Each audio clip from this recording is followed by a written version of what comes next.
Inamin ni Angelica Panganiban sa isang interview kung saan ay kasama niya si Kim Chu. Binahagi nga ni Angelica kung gaano katotoo si Kimi at Bella Padilla bilang totoong mga kaibigan, at hindi nga nakaligtas si Kim kung saan ay binuking ito ni Angelica kung paano ito kasaya ngayon sa kanyang love life.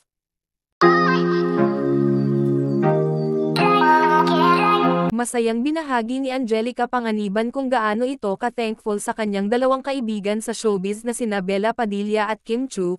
Inamin ni Angelica kung gaano kasuportado ng dalawa ang kanyang pinagdaanan sa buhay, hanggang sa lumagay na ito sa tahimik, at mismong si Kim Chu nga ay alam daw niya kung ano din ang pinagdaanan nito. Masayang binahagi ni Angelica na malaki ang pagbabago ang nakita niya kay Kim, kakaiba nga daw kasi ang noon at ngayon. Naging mas masaya at aktibo nga daw ang kanyang best friend na si Kim Chu.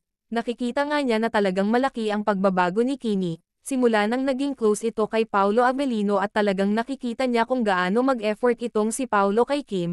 Inamin din ni Angelica na masaya si Kimi kung ano man ang nasa kanila ni Paolo Avellino at suportado nga niya ang kanyang best friend kung saan ito masaya. Dagdag pa ni Angelica na masaya si Kim sa kanyang love life, at hatid sundo pa nga daw itong si Kim ni Paolo. Masaya daw siya na bumabalik ang ngiti at saya ni Kim Chu, hindi daw tulad dati, ngayon daw kasi ay hindi pilit ang mga ngiti, dahil totoo daw ngayon dahil nga ay meron na daw itong special person na lagi nga daw siya nitong sinusundo. Alam naman natin, na walang iba ang laging sumusundo kay Kim, kundi si Paolo Avellino. Kahit nga naman sa It's Showtime ay kinukulit nila palagi itong si Kimi, dahil nga ay masaya din sila na bumabalik na yung saya ni Kim ay mas madali niya na overcome ang lahat na pinagdaanan niya. At isa nga daw si Paolo Avellino sa naging inspiration ngayon ni Kim Chu.